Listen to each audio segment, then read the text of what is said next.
Good afternoon, everyone. My name is Sunny, and I'm from Studio 29. We like to think, at Studio 29, we like to think of ourselves as storytellers of the language of light, using light as a tool to create beautiful spaces where it tells story and communicate with the end user. So when that's kind of give you an indication of about the topic I would like to talk about today, which is light and identity, or how we can use light to reflect our brand identity or the identity of the place, the space that we like to illuminate. So nowadays we are in the era of individual identity. We are surrounded by technology that cater the information and services specifically for our needs. We travel not just to see anymore, but to have the experience. We are encouraged to embrace our individuality and celebrate our identity. We see the rise of niche brands that cater to specific markets, and customers are no longer being categorized only by demographic, but also by their subjective index, like their lifestyle and interests. And that is how it's going to be for a foreseeable future.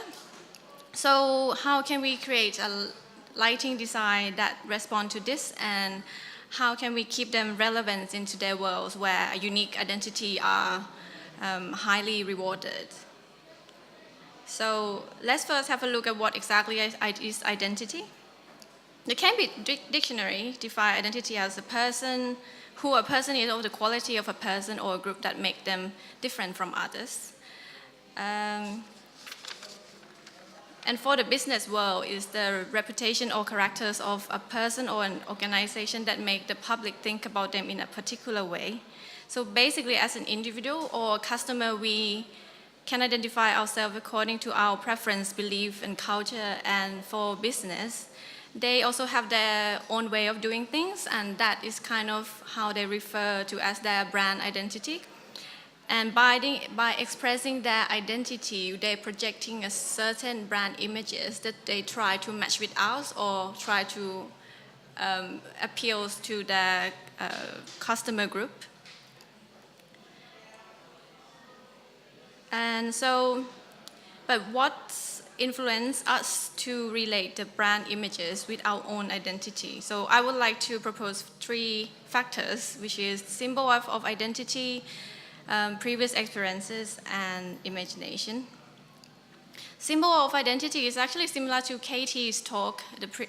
Katie's talk that she say is like it could be the color of the flag colors relate to the nation, or in her talk she mentioned about how the blue light represents autism. I hope that's correct. And say in here. Thank you. And in here, the neon light we associate right away for Soho area because we see it just so often. Previous experiences, we relate to something when we have experienced it before, or it recalls our memories or our experiences. It could be an experience like being in a nightclub, witnessing northern lights, or experience different culture, or seeing a light shaft coming through the cave. Imagination. So we have seen so many organizations that drew people of very different type of people together just because they share a common ideology. Luxury brand, for example, actually draw people together by draw people whose dream identify with the brand identity. So because to be honest, people who buy luxury brand kind of appeal to the brand images, not really a person who is actually living that lifestyle. So although we have different imaginations and dreams, but most of us fascinate about common things like stars, night sky, and space. But so what lighting has to do with this? So well, lighting is all around us. It shapes our environment, it defines the appearance of the building and the city at night. It determines what we can see and cannot see, and it triggers our emotion. So it's an important factor when we try to create an environment that reflects the brand identity. So how could we use light to help us express the identity? It could be the identity of a brand, a place, or if you're an artist, it could be an identity of yourself. So as lighting designer, we always look back at what composes our visual perception. And we like to look back at what Richard Kelly's proposed as elements of light, which is the ambient light, the focal glow, and sparkle. Ambient light is like diffuse light in an overcast day. Is basically today, the light outside today. It's make just easier for us to see. The focal glow is like the seat lighting in the airplane. It separates the important from the unimportant. The sparkle is like firework sequence on dresses. It's the most exciting kind of light because it stimulates our spirit.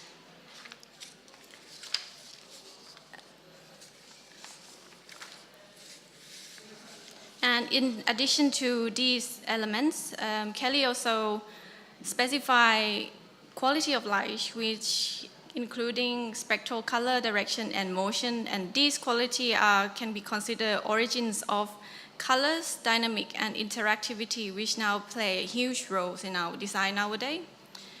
So we know the visual effect that we can create by using light, and then we can combine them with the factors that we mentioned earlier to create a design that reflects brand identities and relate to the end user.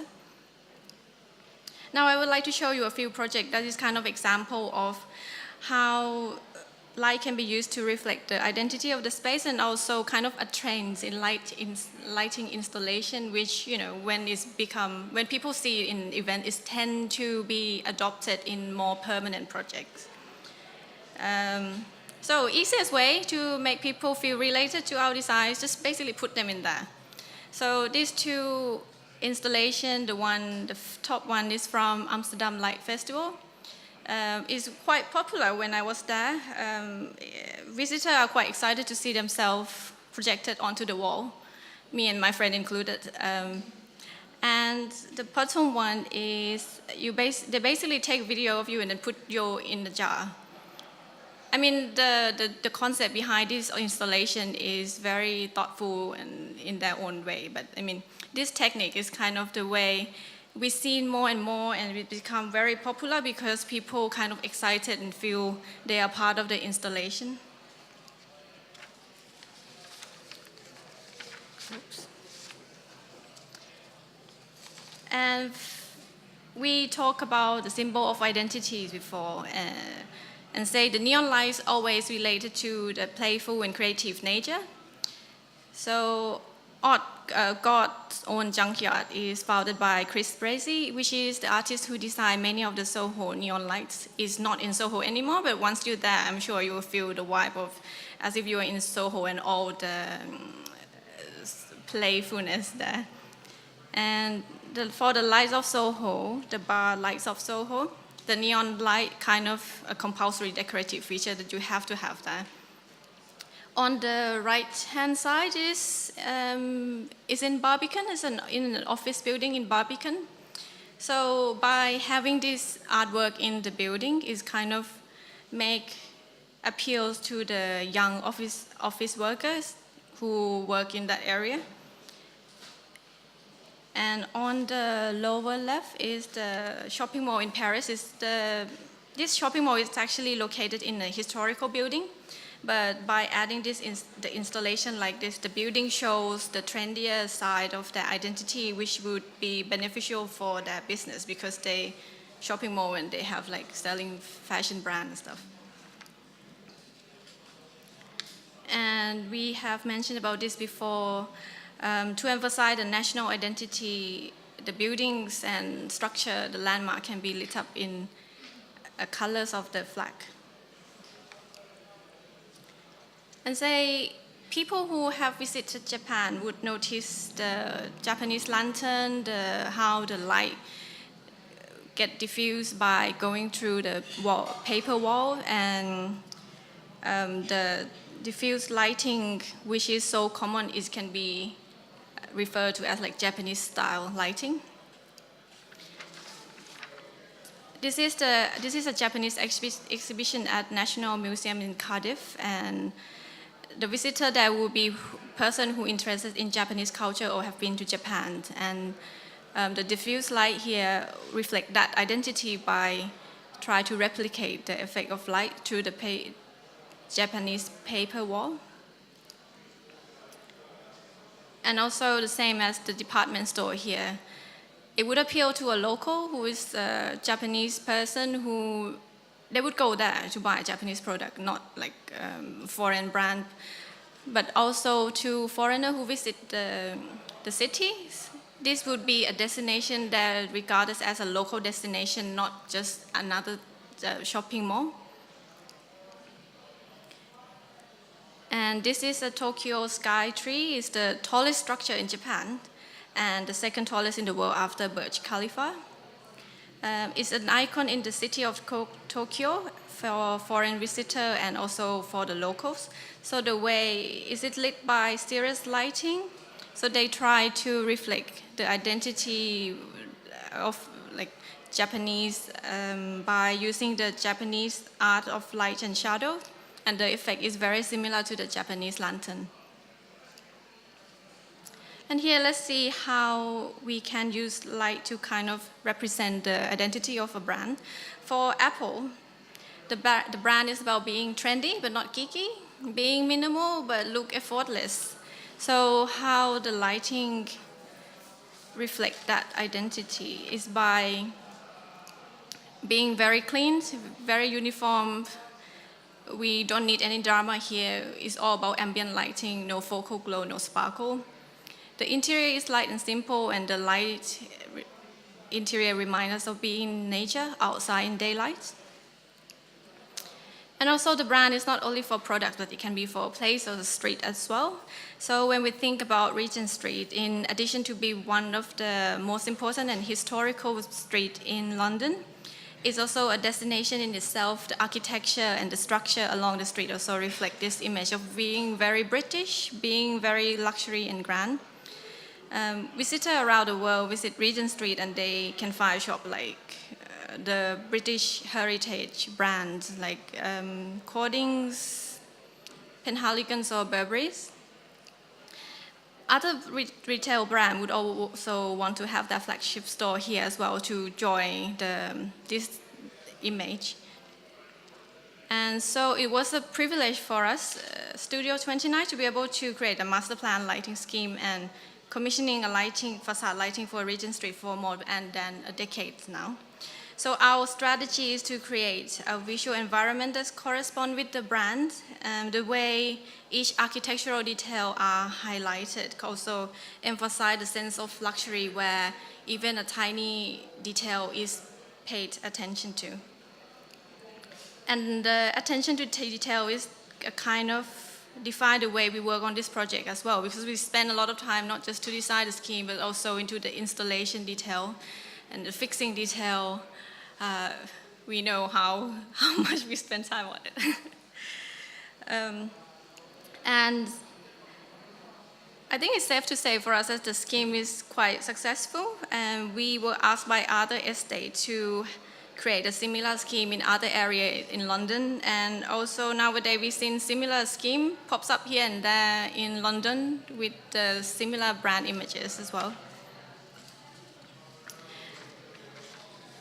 But so for special events, things can get pretty fancy and more imaginative. This is where the sparkle elements play an important role. On the left-hand side, I would like to mention this, although it's by Team Lab. Their work usually explore the relationship between humans and nature, and they use the technology to represent their ideas in a very imaginative way. Their work incorporates the sparkle elements, and it's kind of like a spectacle in itself because it creates illusion and play with people's imagination of the unknown world. They usually describe about the abstract thing, but by using light. And on the right is the projection onto the facade of Museum of National History in Oxford. This again revisits the theme of space and light, and thing that many people are curious and fascinated about.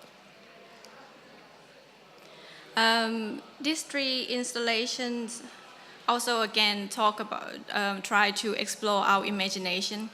The Brocken 6A which is exhibited in Amsterdam Light Festival, actually try to replicate the national phenomena, but in an exaggeration degree.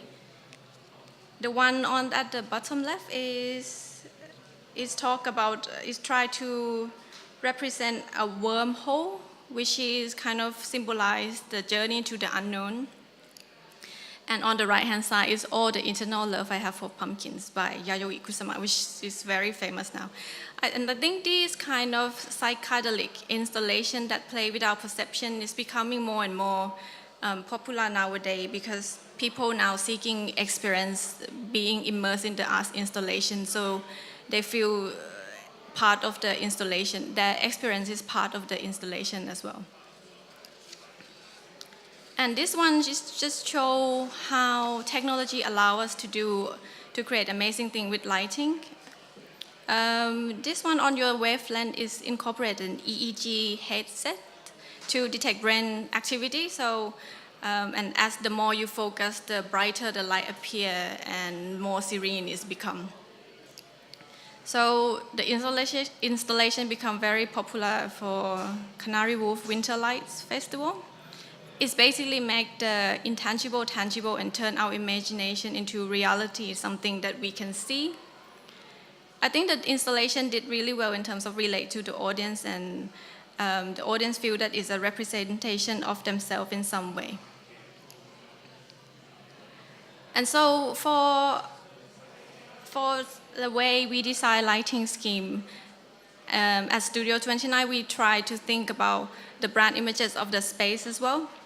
So these are the mock-up of our project in St. Martin Courtyard and in Kingly Street, which is kind of in the middle of the district, theater district. And for Kingly Street is in Carnaby area, so it was once the center of the swinging generation. So we try to revisit that identity of the place again, try to introduce the fun and colors and patterns. It doesn't always have to be using fancy technology, because not all clients have budget for that, or even they have budget enough to do things where they might want to do more areas. So, but there is also things that we can do when we try to consider more about who will be using that space. We try to make the area more playful, and the visitor now is like from a lot of them from China and Japan, like East Asia. So we try to make it more trendy and like social media friendly. And so I hope this presentation helped you trigger the thoughts about how can we use light to represent the brand identity of the space and the architecture. And also showing you some trends in lighting and how things are moving forward in the lighting industry. And so before we consider architects when we designing architectural feature, when we designing light, then we consider about energy. Then now maybe we have to consider the identity of the space that we try to create, and also who is the person who will be using that space. So, and that's brings me to the end of my presentation today. And thank you very much for your attention. And for you, those of you from YouTube, thanks for tuning in. Thank you.